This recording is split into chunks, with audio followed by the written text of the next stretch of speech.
Is it possible that we are currently witnessing the end of inflation?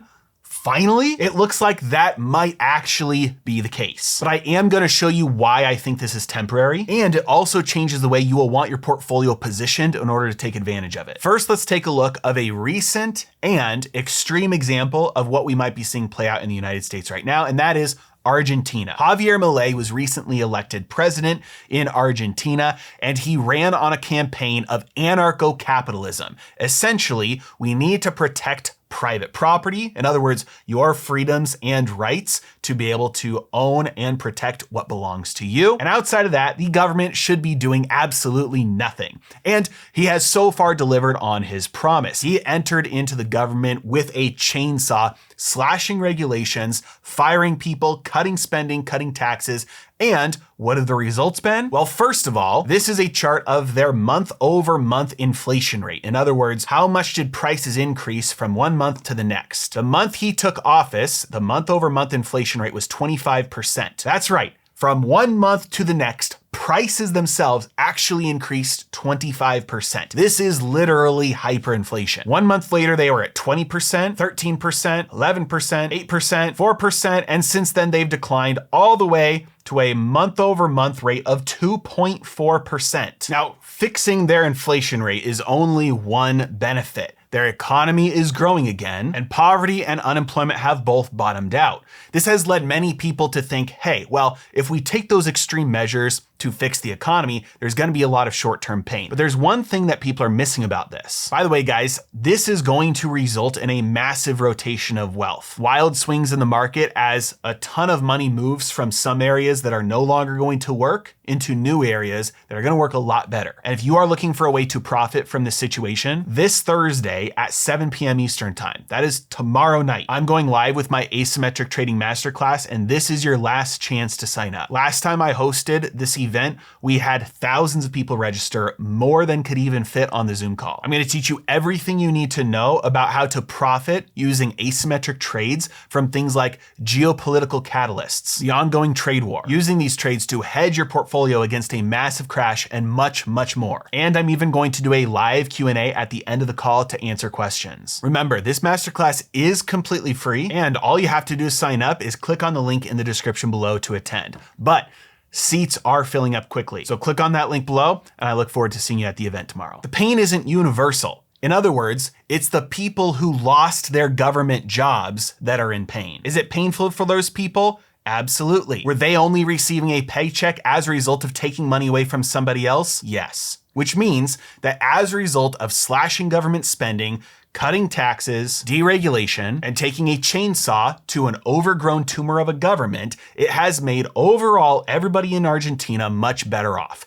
There are people who felt the pain, but it was the people who were on the receiving end of those forced transfers. Everybody else who got to keep more of what already belonged to them is doing much better. The question is, are we seeing something similar right now? So point number one is deregulation. We haven't seen much of this yet on the legislative side. In other words, laws passed by Congress, but that's not where most of the damage is. If you look at this unconstitutionality index from Doge.gov, you can see every year the number of rules and regulations that were passed by the executive branch, which is these blue bars, versus the number of laws that were passed by Congress, which is those small green bars. Now, the Constitution says only Congress can pass laws, but we have operated allowing the executive branch departments and agencies to create their own rules and regulations, and we let them have the power of law. It's unconstitutional, and it's slowly starting to change. Every department that gets shut down, every person in a government agency underneath the executive branch that gets fired, and every rule or regulation that gets cut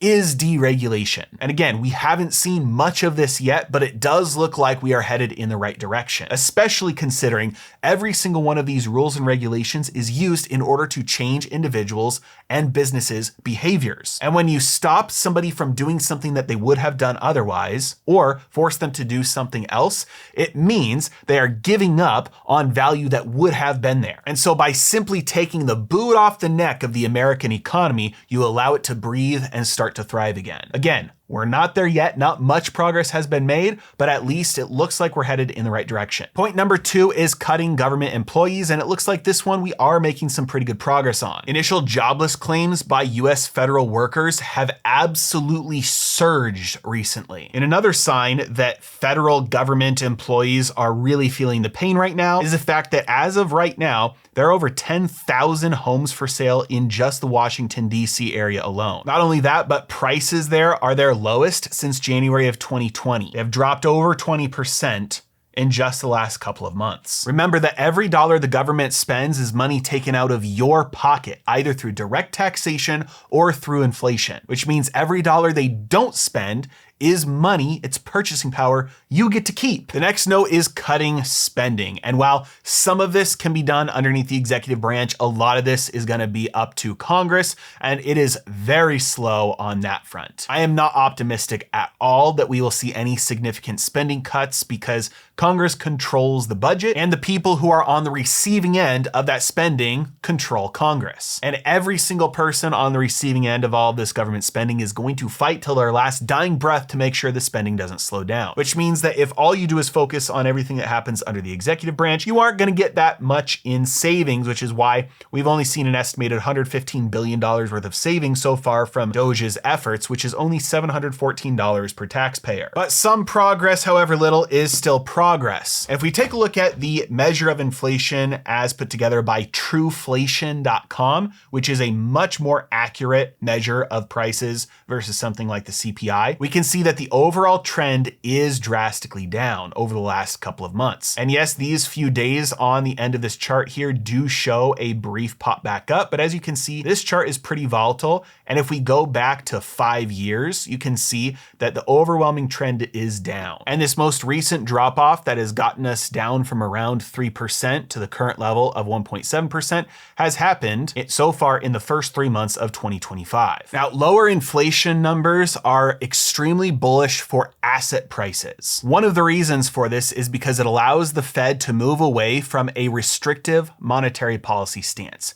In other words, the Federal Reserve can lower rates. When the Federal Reserve keeps rates really high in order to try and combat inflation, one of the reasons why that combats inflation is because financial institutions keep their cash at the Fed instead of lending them out into the productive private sector, because they can get a risk-free return from the Federal Reserve instead of taking on risk with that cash by lending it out to a person or a business. This makes capital more scarce and business activity goes down because the cost of doing business activity through lending and borrowing is much higher. But if the Federal Reserve lowers interest rates, then there is less incentive to keep your money with the Federal Reserve, and you're gonna loan it out to get a better return instead. This puts that money back into play, stimulating economic growth. Here's the deal though. This is very likely short-term only. It's not likely going to be a long-term thing. We've seen this exact same thing play out before. The last time we were in this phase of a long-term debt cycle. The last long-term debt cycle lasted from 1940 and it ended in 2020. There are 2 phases to the long-term debt cycle. There is the deleveraging and then the levering up. The last 40 years, from 1980 through 2020, we were living through the levering up phase of the debt cycle. But that phase has ended and we are in phase 1 again, which is what we experienced from 1940 through 1980. You can see during this time, interest rates continued to go higher and higher and higher, even though there were times where interest rates went down. Every time the Federal Reserve thought inflation had been killed, it was over, and then it wasn't, and they had to raise rates even more the next time. During this phase 1, when the deleveraging is happening, the US government went from 120% debt to GDP all the way down to 30% debt to GDP. This despite the fact that prices continued to move higher and interest rates continued to move higher. The US government deleveraged through inflation. They did this primarily through working with the Federal Reserve to peg interest rates, using yield curve control, borrowing money at a cost lower than the true rate of inflation, and thereby unloading the cost of deleveraging onto the economy. Now, obviously, the last 40 years has been very different. Interest rates have been falling, inflation has been falling as well. Meanwhile, the United States government was levering back up again. But when they peaked at 120% in 2020 again, and interest rates bottomed out at 0, and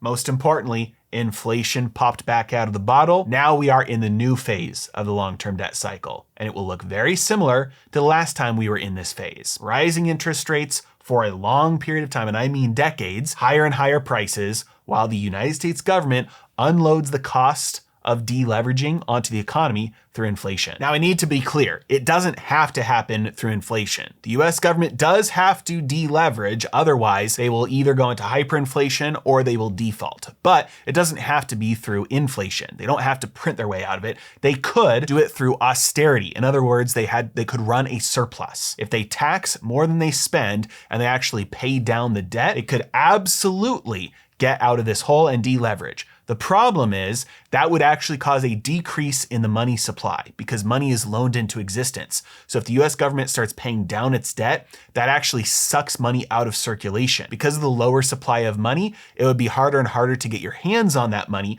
driving the value of money up relative to assets and goods and services. This is deflationary, and it would eventually also cause defaults with other debt in the economy, with corporate bonds and personal debt. As prices collapse, it would be harder and harder to get your hands on new money in order to pay off that debt, but you still owe the same number of dollars, so you'd have to sell more and more assets and goods and services to get the same number of dollars. This is what's known as a deflationary death spiral, and it is a lot better in the long term than hyperinflation, but it's very painful short term, so governments almost never take this route. Now, the last way to get out of a position like this is through a drastic increase in productivity, which you can get there through tax cuts and deregulation if people in the economy actually use that to work harder and increase their productive output. The size of the economy can grow so rapidly that the United States government can just tax from that in order to deleverage. But as we talked about earlier, it's not very clear that we are actually going in that direction fast enough for a boom in productivity to outpace the necessary cost of deleveraging, which means the most likely outcome is still an inflationary deleveraging,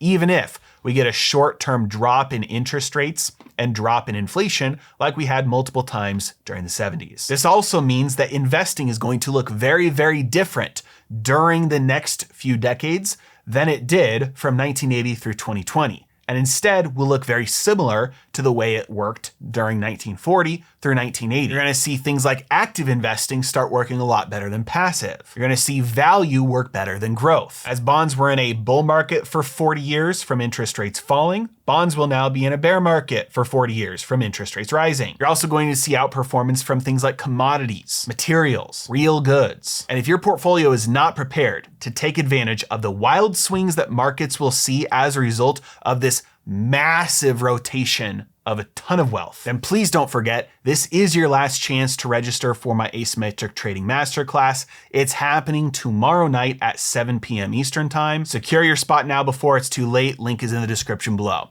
As always, thank you so much for watching. Have a great day.